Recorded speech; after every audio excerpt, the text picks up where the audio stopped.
Después de perder a su esposo en un trágico accidente, doña Carmen, una madre con 6 hijos, no tuvo más opción que huir del pueblo donde la culpa y el hambre la seguían como sombras. Sin familia, sin techo, encontró refugio en un banco oxidado y olvidado al borde del pantano de San Mateo. Pero justo cuando pensó que esa noche sería solo otra más de frío y tristeza, escuchó un crujido bajo sus pies. Algo estaba ahí abajo, y no era un animal.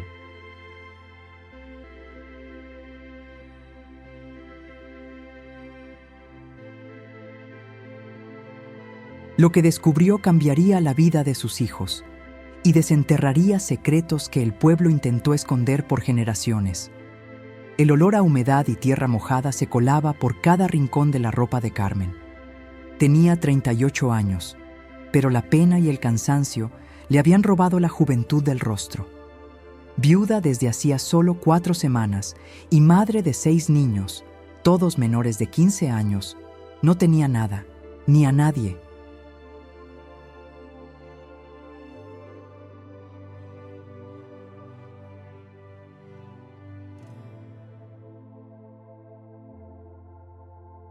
El esposo, Julián, había muerto en lo que todos llamaban un accidente de trabajo. Un elevador viejo del taller donde trabajaba cayó de repente. Lo encontraron aplastado bajo su propio automóvil. Nadie investigó nada. Nadie pagó nada. Solo un ataúd cerrado, sin velorio y una familia destrozada. Después del entierro, la vida de Carmen se desmoronó aún más. «No tenemos espacio para 7 bocas más», le dijo la suegra, cerrándole la puerta en la cara con una bolsa de ropa usada en las manos. Desde entonces, vagó de casa en casa, pidiendo un lugar para pasar la noche. Nadie quiso hacerse cargo. Ni siquiera su propia hermana la dejó quedarse más de 2 días. «Los niños son muchos, Carmen. No puedo con tanto ruido», le dijo, sin mirarla a los ojos. Fue así como, una madrugada silenciosa, con una mochila vieja al hombro, sus 6 hijos caminando descalzos entre la niebla, Carmen dejó su pueblo.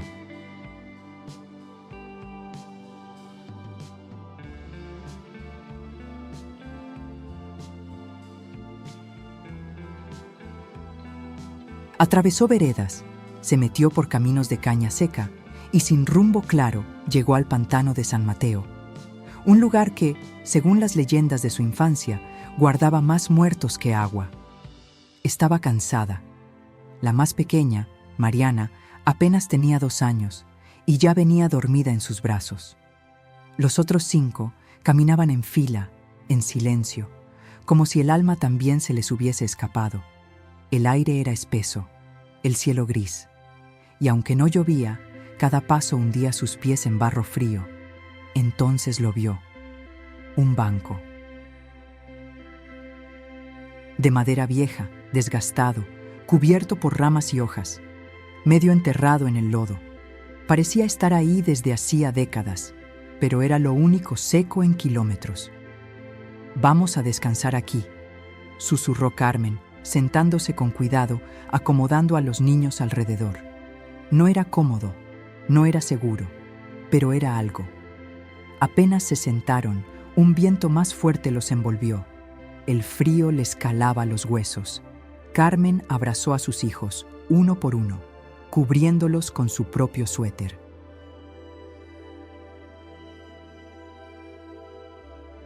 El más grande, Emiliano, de 14 años, se acomodó junto a ella.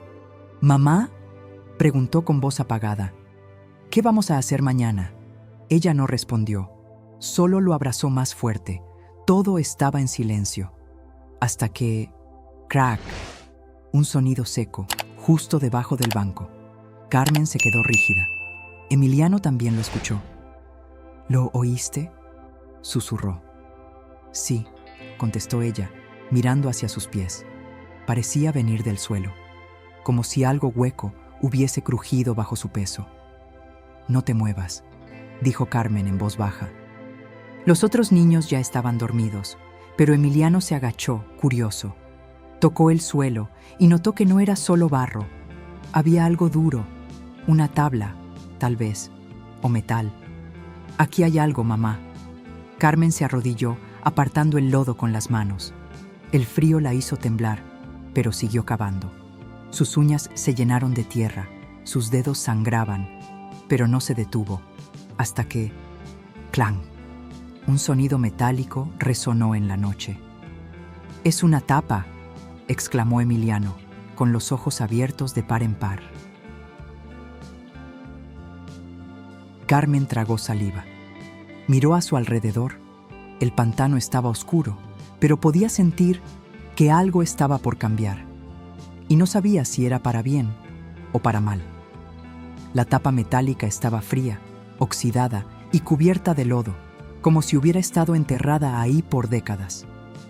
Carmen y Emiliano se miraron por un segundo sin decir nada. No sabían si abrirla significaba peligro o esperanza. Pero en ese momento no tenían nada que perder. «Ayúdame», susurró Carmen con la voz tensa. Con las manos entumidas, empezaron a raspar la tierra alrededor de la tapa. Poco a poco, fueron dejando al descubierto un borde cuadrado, perfectamente definido. Era una compuerta, no muy grande, del tamaño de una caja fuerte. Emiliano, con su fuerza adolescente, metió los dedos por el borde y tiró con todas sus fuerzas. Un crujido seco se escuchó. El metal cedió de golpe, levantando una nube de polvo y olor a humedad encerrada. Ambos se inclinaron para mirar adentro.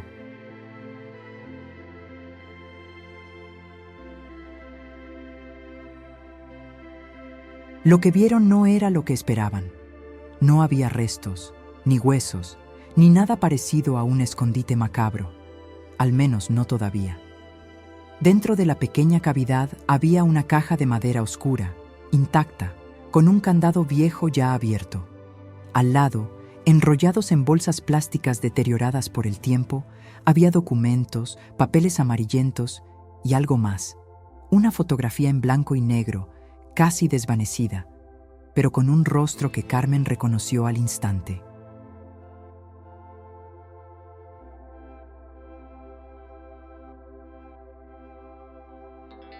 «Dios mío», susurró, llevándose la mano a la boca. Es él, era Julián, su esposo, mucho más joven, tal vez de 20 años.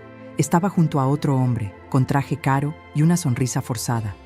Detrás de ellos, un cartel viejo de metal oxidado decía: «Propiedad privada, Hacienda San Mateo, prohibido el paso». «¿Qué es esto, mamá?». Carmen no sabía qué responder. Su corazón latía como si fuera a salirse del pecho. Sacó la caja de madera con cuidado. Pesaba poco.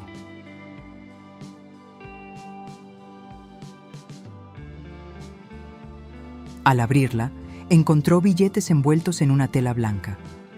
Pesos mexicanos antiguos, pero todavía válidos. Junto al dinero, un pequeño sobre sellado con cera.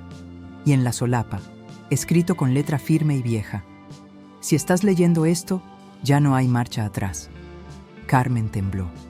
Sus manos, su alma, su instinto, todo le decía que debía cerrar esa caja y enterrarla de nuevo. Pero algo más fuerte dentro de ella no le permitió hacerlo. Abrió el sobre. Dentro había una carta escrita a mano. Y lo que leyó cambió todo.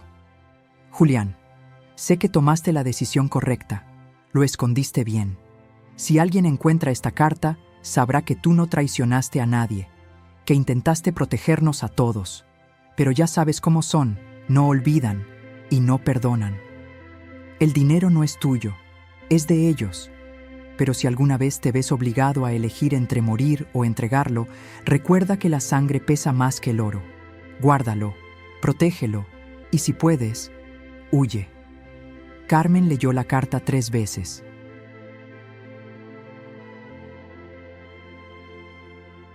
No entendía todo, pero empezaba a conectar piezas. Su esposo no había muerto solo por accidente. Había algo más, algo que nunca le contó, Un secreto del pasado, una deuda peligrosa, una historia enterrada, justo bajo sus pies. ¿Tú sabías algo de esto, mamá?, preguntó Emiliano, sin apartar la vista de la foto. No, pero ahora entiendo muchas cosas. Carmen volvió a revisar los papeles.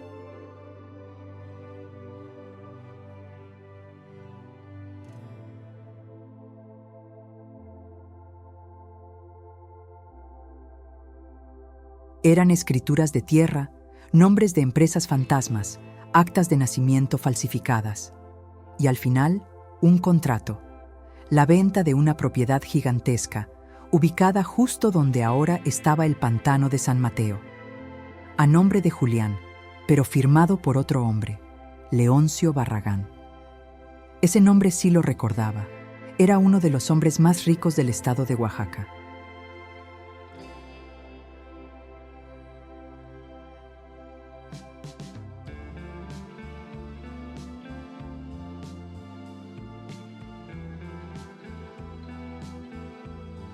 Viejo, poderoso, con tierras que abarcaban comunidades enteras y, según se decía en los pueblos, con un pasado lleno de misterios y desapariciones. Él tenía miedo, susurró Carmen, dándose cuenta de algo. Julián sabía que lo estaban siguiendo. Por eso vivía tan nervioso. Por eso nunca quiso hablar del trabajo que tuvo antes de casarnos. Nunca entendí por qué. Ahora todo encajaba. El accidente, el silencio, el ataúd cerrado. Todo. Carmen cerró la caja con fuerza. «Tenemos que salir de aquí», dijo de repente. «¡Ahora!». «¿Pero a dónde, mamá?», preguntó Emiliano, asustado. «Ya está amaneciendo». La primera luz del sol empezaba a iluminar los charcos del pantano. Los demás niños dormían todavía, abrazados entre ellos, ajenos al peso de lo que acababa de descubrirse. Carmen miró el cielo. No había señales de peligro todavía, pero algo en su cuerpo le gritaba que no debían quedarse ni un segundo más. «Lo que encontramos no es nuestro», dijo en voz baja. «Pero vamos a usarlo para salir de esta vida. ¿Y si vienen por nosotros?». Carmen lo miró con seriedad. «Entonces no dejaremos que nos encuentren». «Perfecto. Continuamos con la parte 3 de 8. Parte 3 de 8. Carmen envolvió la caja de madera en una manta vieja que había servido de almohada esa noche. El metal oxidado de la compuerta quedó otra vez cubierto con lodo, como si nunca hubiera sido descubierto. No dijo nada a los niños más pequeños.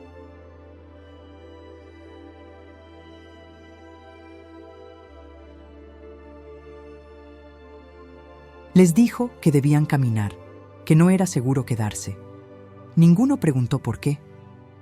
Caminaron en silencio, bordeando los manglares de San Mateo hasta llegar a una carretera secundaria. Carmen no tenía plan, pero tenía dinero, y eso, por primera vez en semanas, le daba opciones. En una parada de autobuses rurales con destino a Juchitán, compró 7 boletos sin hacer preguntas. La mitad del trayecto, los niños durmieron.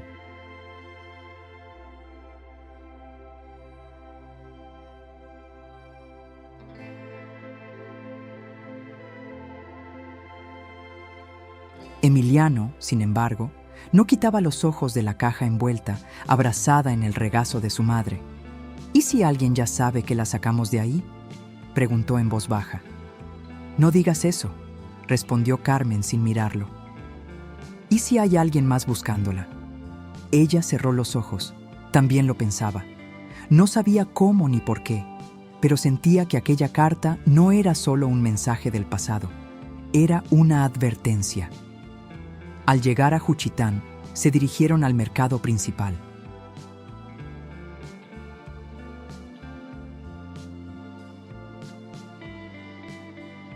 Allí, entre puestos de ropa y verduras, Carmen cambió parte del dinero por billetes más nuevos. No quiso llamar la atención, no preguntó nada, solo pidió a un cambista local que le hiciera el favor, de cambiar unos billetes viejos que encontró entre las cosas del difunto. «Estos son pesos del 80, señora», dijo el hombre bajando la voz al ver los fajos. «¿Dónde encontró esto?» «En un ropero viejo», mintió ella. «Esto vale, y bastante, pero cuidado con andar mostrando esto».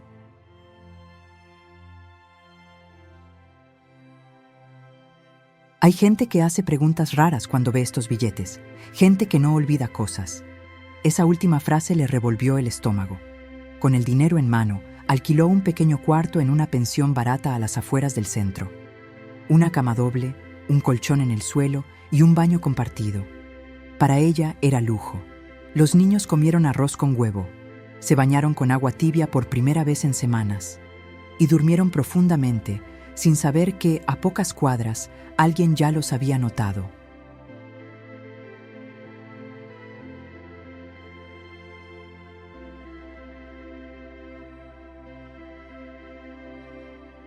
Un hombre de gorra negra y chaqueta de mezclilla, sentado en una banqueta cerca del mercado, sacó una vieja fotografía del bolsillo.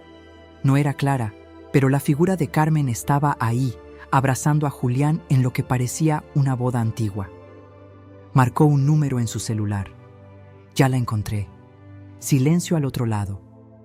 «Sí, tiene la caja, estoy seguro». Una voz ronca contestó algo que no se oyó bien. Luego, el hombre colgó, se levantó y desapareció entre la multitud.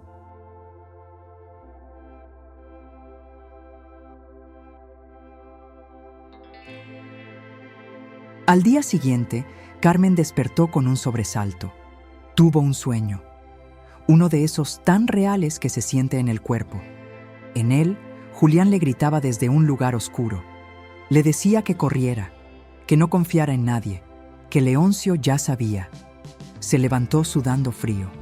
Fue al baño, lavó su rostro y se miró en el espejo empañado. Se notaba diferente, más dura, más decidida, pero también más asustada. Volvió al cuarto. Emiliano seguía despierto, mirando por la ventana.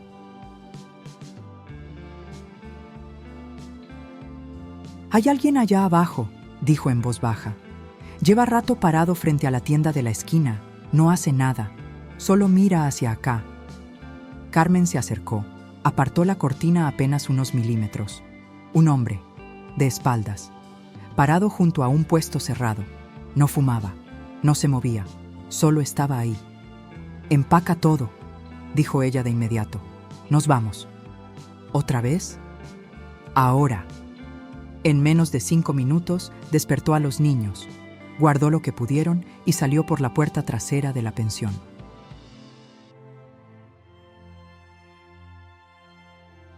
Tomaron un taxi hasta la estación de autobuses más cercana. Desde ahí viajaron hasta Tehuantepec, otra ciudad al sur, más grande, más ruidosa y con menos memoria. Durante el camino, Carmen abrió otra vez la caja. Necesitaba respuestas. Debajo del sobre había más documentos. Uno en particular le llamó la atención. Un recibo bancario del año 1997, con una firma inconfundible, la de Julián. La cuenta estaba a nombre de Inmobiliaria San Mateo S.A.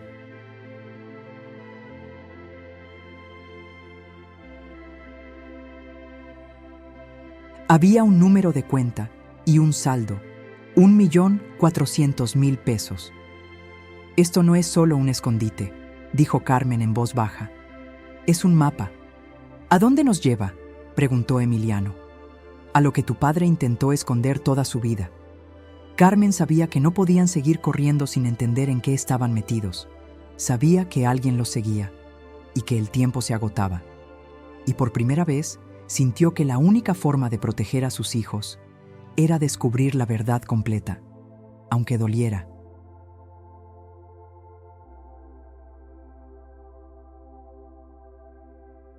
Aunque fuera peligrosa. Perfecto. Continuamos con la parte 4 de 8. Parte 4 de 8. El autobús llegó a Tehuantepec a media tarde. El calor pegaba fuerte, pero Carmen no lo sentía. Todo su cuerpo estaba tenso, su mente girando a 1000. Tenía en la mano documentos que no entendía del todo, pero que hablaban de una cuenta, de una inmobiliaria con el nombre del pantano y del pasado de su esposo. Un pasado que ahora sabía no le había contado jamás.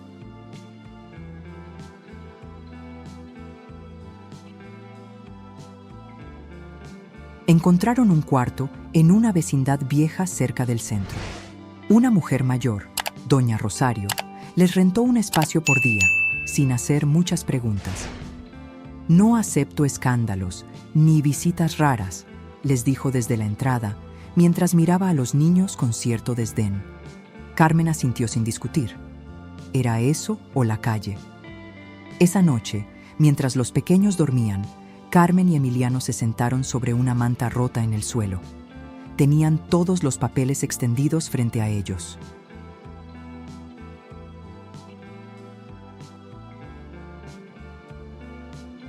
Actas, contratos, recibos y la fotografía en blanco y negro. La imagen de Julián más joven seguía mirándola como si escondiera una verdad que ella no quería ver. «Mira esto», dijo Emiliano, señalando uno de los documentos. «Aquí dice que la inmobiliaria San Mateo compró la hacienda entera por una cantidad ridícula, y el vendedor fue ese Leoncio Barragán. Pero en otro papel aparece que papá era el dueño. ¿Cómo puede ser eso?» «Él no era el dueño, al menos no oficialmente», dijo Carmen. Pero algo pasó. Algo cambió los papeles. Tomó uno de los contratos. Lo miró con más atención. Había una fecha subrayada con lápiz. 20 de agosto de 1995. Ese día, Julián desapareció por 2 semanas. Habían sido novios en ese entonces. Volvió cambiado, serio, callado. Cuando ella le preguntó, dijo que había ido a arreglar un asunto con unos patrones de tierras. Ahora entendía. «Tu padre se metió con gente que no debía», murmuró, «y no pudo salir».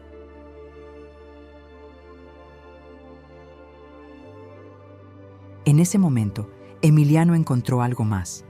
En uno de los papeles había un número de cuenta bancaria, el mismo que ya habían visto. Pero al reverso, escrito a mano, un nombre que le heló la sangre. Banco Nacional Agrario, sucursal Oaxaca Centro. Clave de acceso, S. Mateo 2411. Apoderado, Julián Salgado Ramírez. «¿Esto sigue existiendo?», preguntó Emiliano. «No lo sé, pero tenemos que averiguarlo». Al día siguiente, bien temprano, Carmen dejó a los niños con doña Rosario. Le dio algo de dinero y le pidió que no dejara salir a nadie. «Es solo por unas horas», prometió. Ella y Emiliano tomaron un colectivo hasta Oaxaca capital. 3 horas de camino por montaña, donde cada curva parecía arrastrar sus nervios más y más al borde. Durante el trayecto, Carmen recordó cosas, silencios, miradas, discusiones que no entendía en su momento.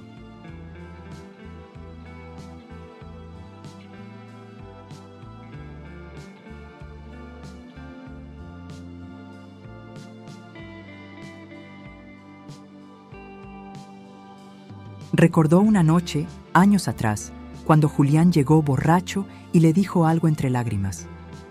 «Si algún día me pasa algo, no creas todo lo que te digan. Busca en San Mateo, ahí está todo». Ella pensó que era una tontería, un delirio por el alcohol.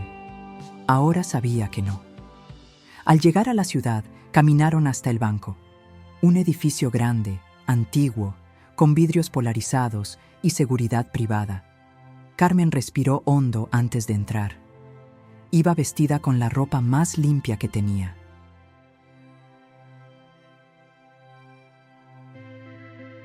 Emiliano se quedó afuera, observando desde la sombra de un árbol. El lugar era frío, lleno de luces blancas y empleados con trajes oscuros. Se acercó a una ventanilla, mostró el papel con el número de cuenta y preguntó: «Disculpe, necesito saber si esta cuenta aún está activa». La mujer del mostrador miró el papel con atención, tecleó algo en la computadora, Su rostro no mostró emoción, pero sus ojos la analizaron con rapidez. Un momento, por favor.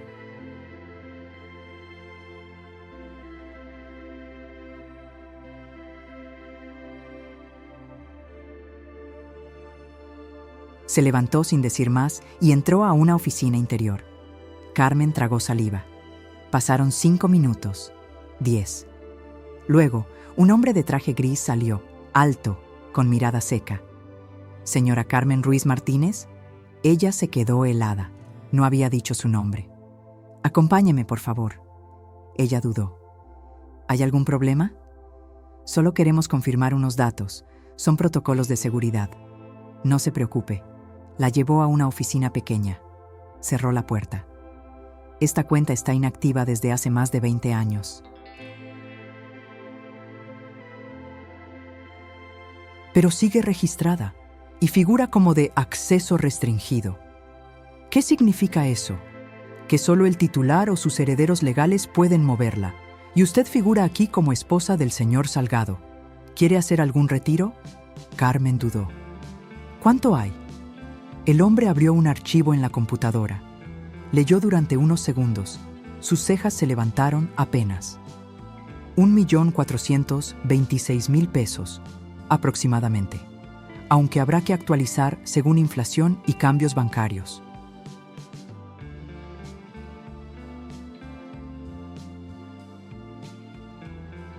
Carmen sintió que el corazón se le detenía. ¿Y puedo retirarlo? El hombre la miró de nuevo. Cerró la carpeta. Sí, pero necesito que firme unos documentos. Y hizo una pausa.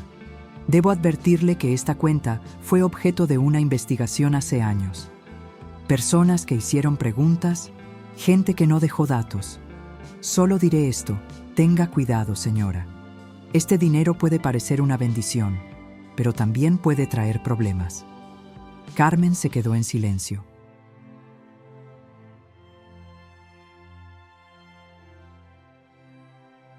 Por dentro, ya sabía. Lo que había comenzado con un banco oxidado, ahora la llevaba directo al núcleo de algo mucho más grande. Una red de mentiras, de traiciones y de poder. Y lo peor, es que aún no tenía idea de quién más sabía que ella ya había tocado la herencia maldita de San Mateo. Carmen salió del banco con la piel helada, pero no por el aire acondicionado. Era el peso de la advertencia. Emiliano la esperaba en la esquina. La vio salir apurada, con la mirada perdida.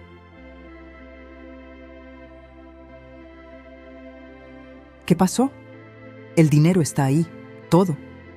¿Y qué hacemos? No podemos tocarlo, todavía. Caminaron rápido sin mirar atrás. Tomaron el primer taxi que encontraron rumbo a la terminal. Carmen sentía los ojos de alguien encima y no se equivocaba.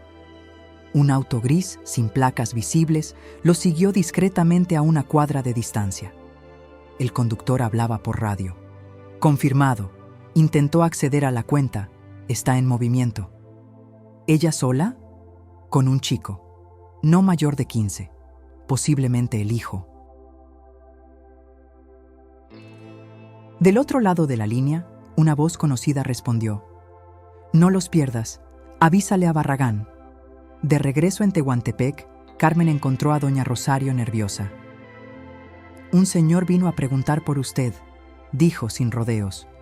Alto, moreno, muy formal. Dijo que era amigo del difunto, que venía a entregarle algo, pero no me dio su nombre. ¿Le dijo a dónde íbamos? Claro que no. ¿Quién cree que soy? Carmen le dio más dinero y le pidió guardar silencio si alguien volvía.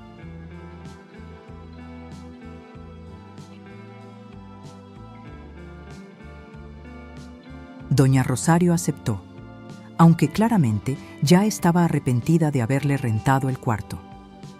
Esa noche, el ambiente en la vecindad se volvió tenso. Los niños ya no jugaban. Emiliano dormía con un cuchillo de cocina bajo la almohada.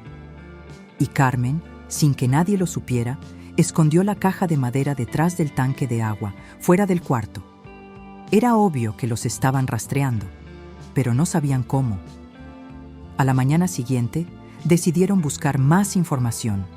No podían seguir huyendo a ciegas.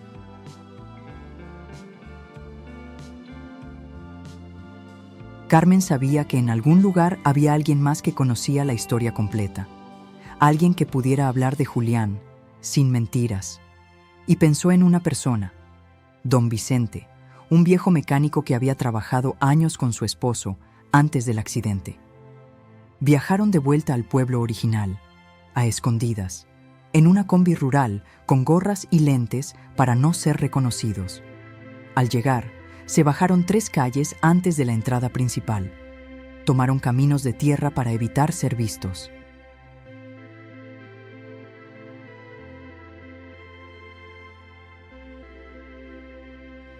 La casa de don Vicente estaba igual que siempre, con un auto viejo estacionado en la entrada y perros flacos dormitando al sol.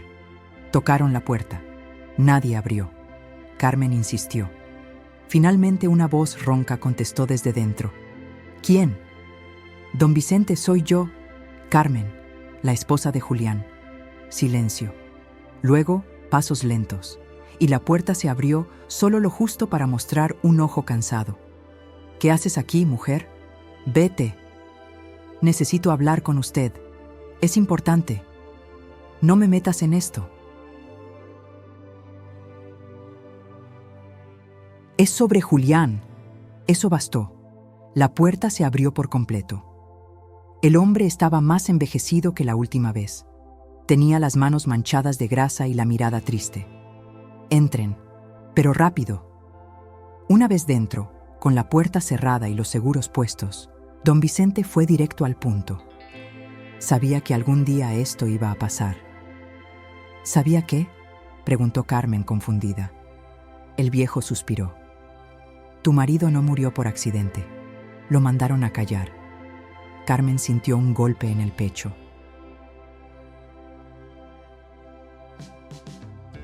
¿Quién? El mismo que lo obligó a firmar esos papeles falsos. El mismo que le dio el dinero para que se quedara callado. Leoncio Barragán. ¿Por qué? Porque Julián descubrió que todo ese terreno, el pantano de San Mateo, era tierra robada. Originalmente, pertenecía a comunidades indígenas, pero Barragán falsificó títulos de propiedad y vendió todo a través de su inmobiliaria fantasma. ¿Y mi esposo? Tu esposo ayudó a legalizar los documentos sin saber lo que estaba haciendo.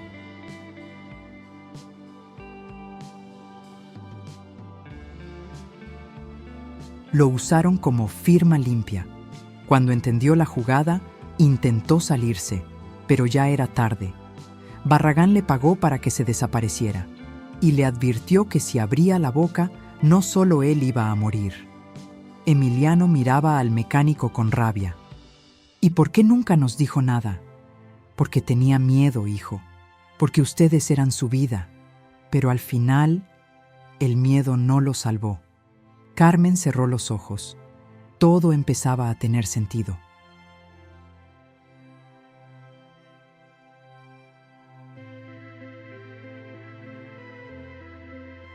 ¿Sabes si hay alguien más que pueda ayudarnos? ¿Alguien que conozca más? Don Vicente dudó. Solo una persona se atrevió a enfrentar a Barragán, su propio hijo. ¿Tiene un hijo? Sí, se llama Jacinto, un tipo raro, medio loco. Vive aislado en la sierra, cerca de Miahuatlán. Dicen que dejó todo porque odiaba lo que su padre hacía. Si alguien sabe cómo tumbar ese imperio sucio, es él. Carmen se levantó de golpe. ¿Dónde exactamente? Don Vicente anotó una dirección en una hoja de libreta vieja.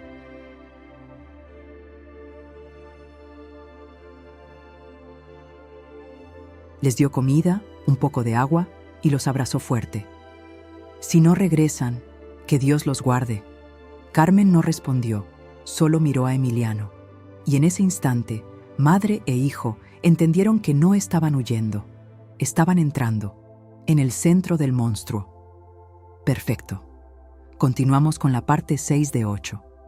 En esta parte, la historia entra en terreno más peligroso.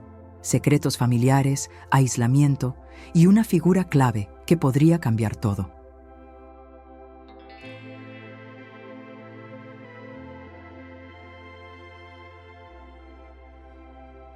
Parte 6 de 8. El viaje hasta Miahuatlán fue largo, silencioso y lleno de curvas que parecían llevarlos no solo a la sierra, sino a otra vida. El paisaje cambió. Las calles se volvieron de tierra, los árboles más densos, las casas más dispersas. El sol golpeaba fuerte, pero el aire era frío. Ese tipo de frío que no viene del clima, sino de la incertidumbre.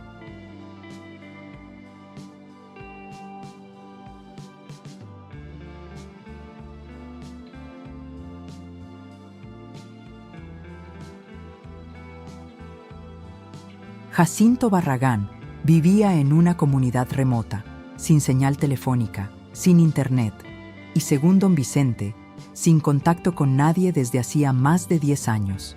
Se decía que había renunciado a toda herencia de su padre y que vivía como ermitaño por convicción o por miedo. Al llegar a la zona indicada, Carmen y Emiliano caminaron cerca de 1 hora montaña arriba, siguiendo un sendero apenas visible entre piedras y matorrales.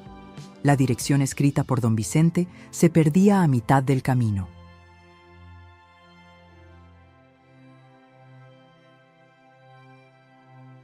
No había casas a la vista, solo árboles torcidos y silencio.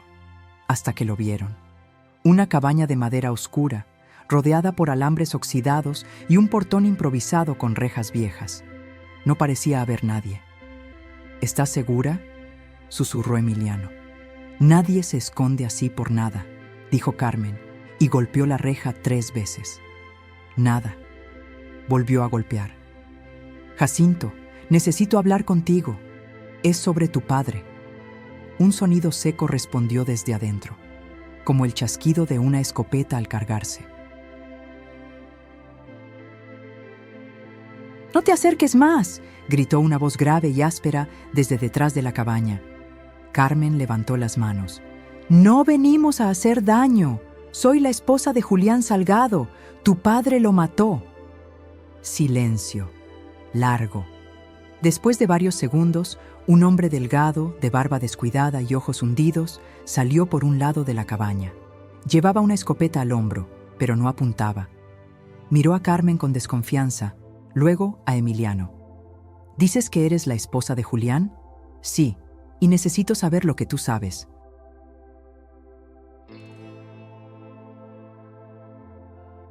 «No nos vamos hasta hablar contigo».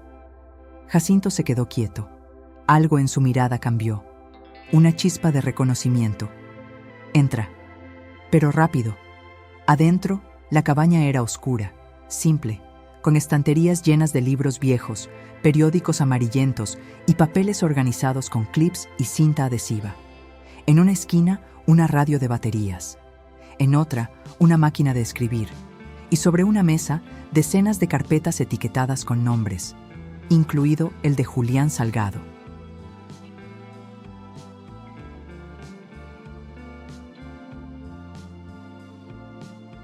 Jacinto se sentó, dejó la escopeta en un rincón y los miró fijamente. Yo sabía que algún día alguien iba a venir a buscar respuestas. Solo no esperaba que fueran tan tarde. «¿Qué sabes de Julián?», preguntó Carmen. «¿Qué fue lo que realmente pasó?». Jacinto suspiró. «Tu esposo fue la única persona que se negó a seguir el juego de mi padre. Lo usaron, sí, pero cuando entendió lo que pasaba, quiso revertir todo. Él y yo nos reunimos una sola vez».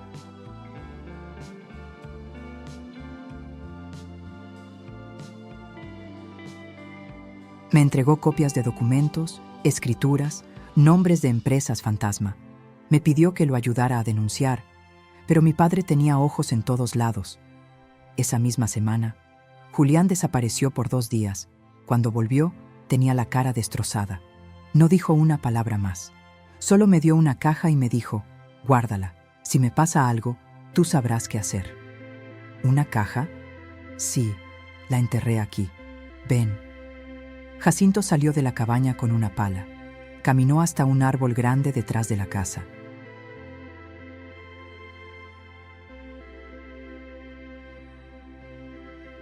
Cavó rápido, con movimientos exactos, como si lo hubiera hecho 1000 veces. Al poco rato sacó una caja metálica cerrada con candado. La abrió frente a ellos. Dentro había lo que parecía una bomba de tiempo. Contratos ilegales, firmas clonadas, planos de construcción sobre tierras sin permisos y fotografías. Fotografías de reuniones secretas entre políticos, policías y empresarios. Entre ellos, Leoncio Barragán. «Este archivo puede hundirlo todo», dijo Jacinto.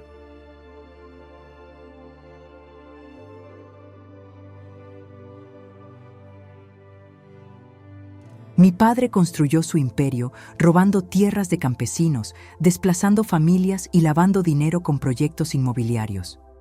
Lo que ustedes encontraron en el pantano es solo una fracción. El verdadero tesoro está aquí. Carmen sintió que las piernas le temblaban. ¿Y por qué no lo denunciaste? Jacinto apretó los dientes. Lo intenté, pero nadie quiso escucharlo. ¿Sabes lo que pasa cuando intentas derribar a un Barragán en Oaxaca? Desapareces. 3 periodistas que me ayudaron, muertos. Un abogado, en la cárcel. Me quedó esto, mi refugio. Entonces tenemos que sacarlo a la luz, dijo Emiliano encendido. ¿Y crees que con eso basta?, respondió Jacinto. Si haces público este material, sobrevivirás solo si estás lejos, fuera del Estado, fuera del país. ¿Y si no lo hacemos? Jacinto los miró fijamente. Entonces te van a matar, igual que a tu esposo. Silencio, pesado, denso. Carmen bajó la mirada. Sabía que no podía cargar todo esto y seguir huyendo con 6 hijos. Pero tampoco podía dejarlo así. No después de todo lo que había descubierto. Hay una cuenta bancaria, dijo, a nombre de Julián, con más de 1 millón de pesos. Quiero usar ese dinero para sacar a mis hijos del país. Jacinto asintió despacio. Eso puede comprarte tiempo, pero ten cuidado. Si ya moviste esa cuenta, ellos ya saben dónde estás. En ese momento, un sonido lejano los hizo congelarse. Motor. Llanta frenando sobre grava, puerta de auto cerrándose. Jacinto se asomó por la ventana. Su rostro cambió por completo. «Nos encontraron». «¿Quién?» «Uno de los hombres de Barragán. Se llama El Tuerto. Si está aquí, no viene a hablar». Jacinto se levantó de golpe, cerró la caja metálica y la metió en una mochila. «¡Por atrás!», gritó. «Corran al cerro, yo los alcanzo». «No te vamos a dejar», dijo Carmen. «¡Corran!». Un disparo explotó desde la entrada. El pasado había dejado de ser un secreto. Ahora era una cacería. El disparo retumbó en toda la montaña como un trueno seco. Los pájaros salieron volando de los árboles y un silencio helado se apoderó del bosque por un instante. Jacinto cerró la puerta trasera de golpe, metió la mochila con los documentos en los brazos de Carmen y gritó sin dudar: «¡Corre con tu hijo! ¡No te detengas!». Carmen no preguntó, no pensó. Tomó la mochila, agarró a Emiliano del brazo y comenzó a correr cuesta arriba, adentrándose entre arbustos, piedras y ramas que le cortaban la piel.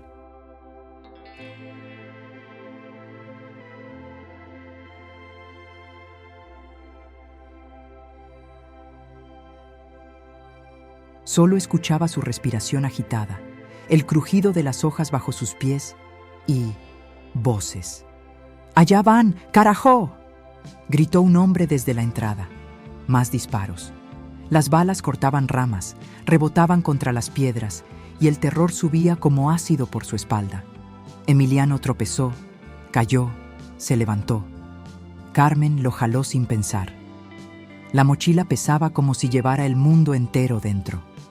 Después de varios minutos corriendo cerro arriba, se escondieron detrás de unas piedras grandes.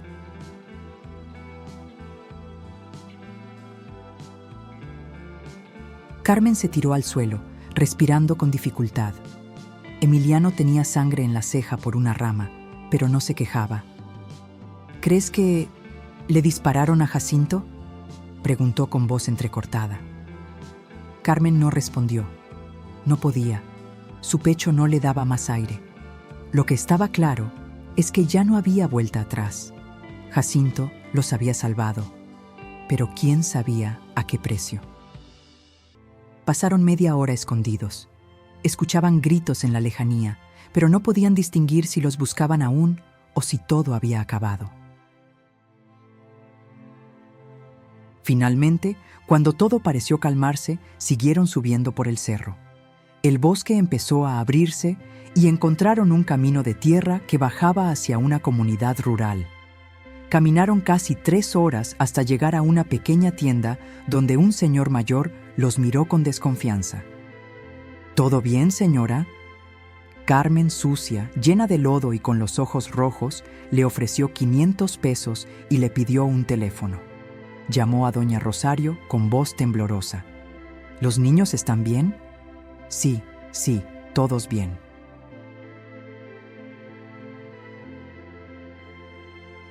Pero algo raro pasó. Ayer vinieron 2 hombres. No dijeron nada, solo dejaron esto. ¿Qué? Una foto de ti, saliendo del banco en Oaxaca. Carmen apretó el puño. Guarde todo. No deje entrar a nadie. Esta noche misma paso por ellos. Nos vamos. No vuelvo a mirar atrás. ¿A dónde? Fuera del país. Esa noche, ya de regreso en Tehuantepec, Carmen tomó una decisión. Con los documentos de Jacinto y los de Julián en mano, fue a una notaría con un contacto que le había recomendado don Vicente.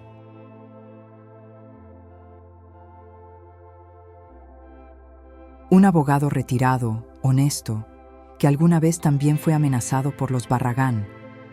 «Esto que tienes aquí es dinamita legal», dijo el hombre revisando los papeles. «Si metes esto en la fiscalía, Barragán se cae. Pero tú también. ¿Estás dispuesta?» «No, no ahora». «¿Entonces?» «Quiero proteger a mis hijos. Solo eso. Quiero salir del país. Necesito que me ayude a mover ese dinero, sin dejar rastro». El notario dudó. «Puedo hacer una transferencia a una cuenta internacional, pero deben moverse ya».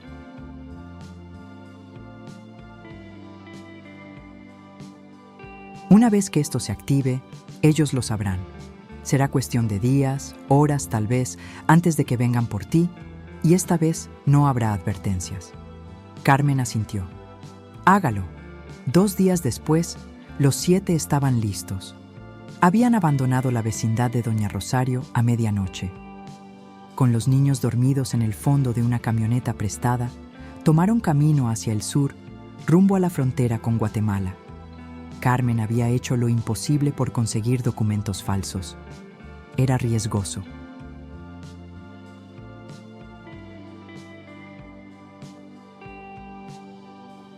Pero quedarse era peor. Llevaba encima una memoria USB con todos los archivos digitalizados. La mochila original la enterró en la misma montaña donde conoció a Jacinto. «Para que alguien más la encuentre», le dijo a Emiliano, «si nosotros no llegamos». «¿Y qué vamos a hacer con todo esto?», preguntó él señalando la memoria. «Guardarlo, esperar. Y cuando estemos seguros, lo soltamos todo, por él, por tu padre».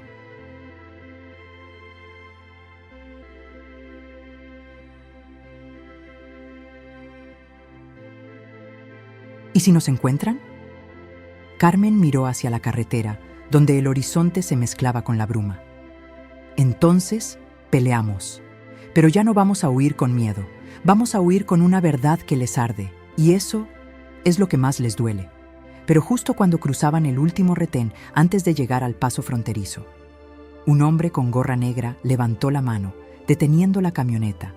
Tenía un auricular en el oído y una sonrisa torcida. Carmen lo reconoció. Era el Tuerto.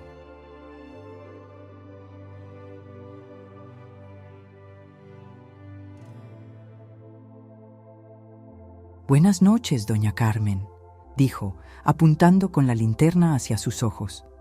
«Va tarde. ¿A dónde tan deprisa con la familia completa?» Emiliano sintió el cuchillo de la desesperación en el estómago. Carmen cerró los ojos, apretó la mandíbula. Todo lo que había hecho, todo lo que había escapado, parecía venirse abajo en ese momento. Pero entonces una voz sonó desde el radio del tuerto, fuerte, clara, oficial. Operación San Mateo activada. Todos los puestos. Dejar pasar a la familia. Orden directa. Repito, orden directa. El tuerto palideció. Miró a Carmen como si acabara de ver un fantasma. «Puede seguir», dijo con un hilo de voz. Carmen no dijo nada, solo encendió el motor y cruzó. Había alguien allá afuera, protegiéndolos. Pero, ¿quién? ¿Y por qué? Lo sabría muy pronto, porque la verdad todavía no había terminado de salir a la luz. Perfecto. Llegamos a la parte 8 de 8, el gran final. Aquí todo se revelará.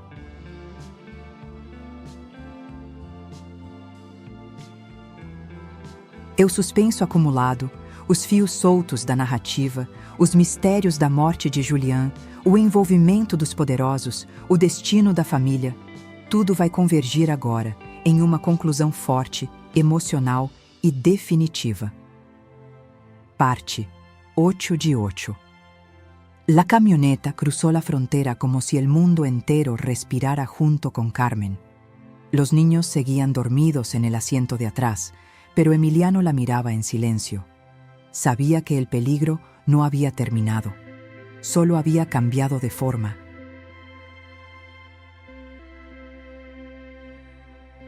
Pasaron la noche en una pensión sencilla en un pueblo guatemalteco llamado Ayutla. Desde el techo se veía el río Suchiate y más allá, el México que quedaba atrás. Carmen no pudo dormir. Sostuvo la memoria USB en sus manos como si fuera un arma, y de algún modo lo era. La pregunta que la consumía era una sola. ¿Quién había dado la orden para dejarlos pasar? Alguien con poder, con acceso a los sistemas del gobierno y con razones para protegerlos.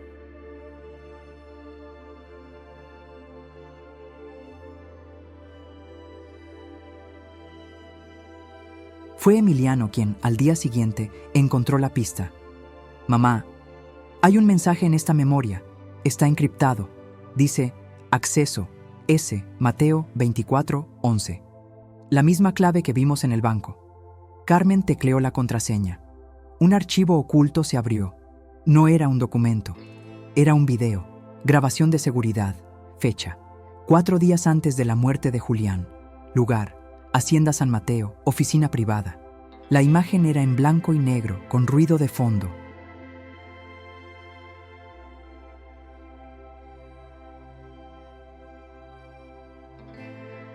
Se veía claramente a Julián, de pie, frente a un escritorio. Del otro lado, Leoncio Barragán. «No voy a firmar esto», decía Julián alterado. «Esto es despojo. Estás quitándole tierras a gente inocente».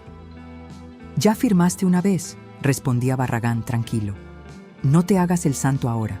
Tienes familia, Julián. No seas tonto». «Si me pasa algo, dejé pruebas», dijo Julián, levantándose. «Y alguien las va a encontrar». «Nadie va a encontrar nada», respondió Barragán sonriendo.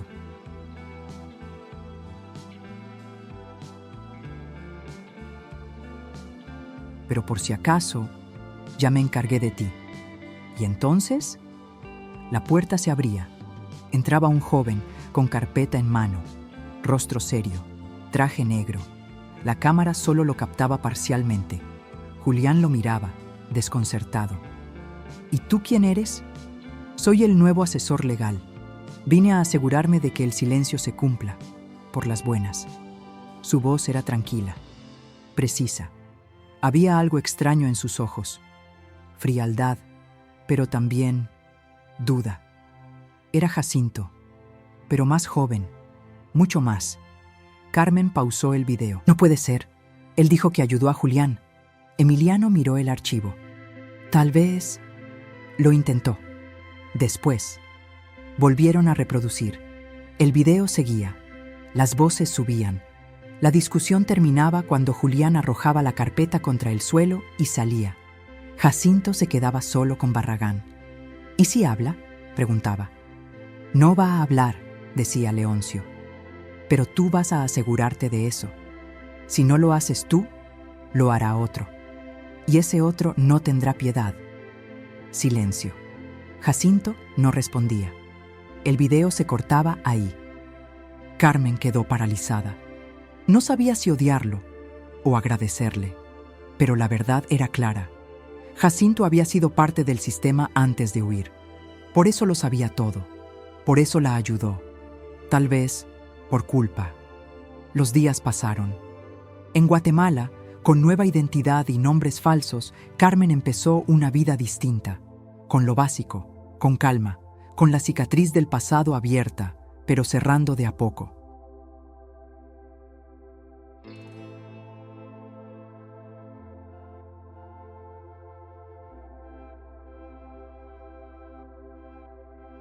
Una tarde, mientras Emiliano jugaba con sus hermanos en el patio de tierra de la casa que habían alquilado, llegó una carta, sin remitente, solo una frase en el sobre. Cuando estés lista, difúndelo. Dentro, un disco duro y una nota. Leoncio murió ayer. El tuerto fue encontrado en un barranco. Ya no queda nadie vigilando los archivos.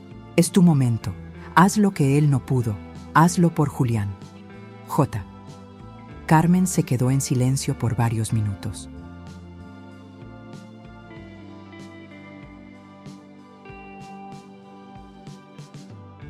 El hombre que había destruido su vida, que había asesinado a su esposo, que los había hecho correr por media Oaxaca, había muerto. Y con él se caía el velo de impunidad que había cubierto San Mateo por décadas.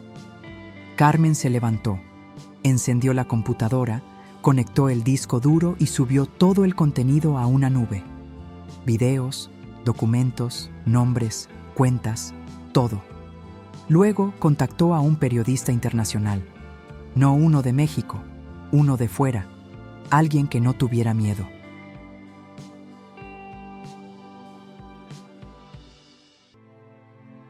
Y le envió un correo. Esto es lo que nadie quiso contar. Esta es la historia de Julián Salgado y de los fantasmas enterrados en San Mateo. Carmen cerró la computadora. Respiró hondo. Miró a sus hijos jugar. Y por primera vez sintió paz. Narrador, voz en off. En un país donde muchos callan por miedo, hubo una madre que decidió hablar. No por venganza, sino por verdad. Porque hay heridas que no sanan hasta que la verdad se dice completa. Aunque duela, aunque queme, aunque te persigan. Esta fue la historia de Carmen, una mujer común, una madre, una sobreviviente. Si esta historia te puso la piel chinita, espera a ver lo que viene. En la vida real, los secretos más oscuros no están en los libros. Están enterrados, escondidos, y a veces más cerca de lo que crees. Suscríbete ahora al canal y activa la campanita. Se vienen muchas más historias reales, impactantes y llenas de suspenso. Y si crees que esta fue fuerte, espérate a la próxima.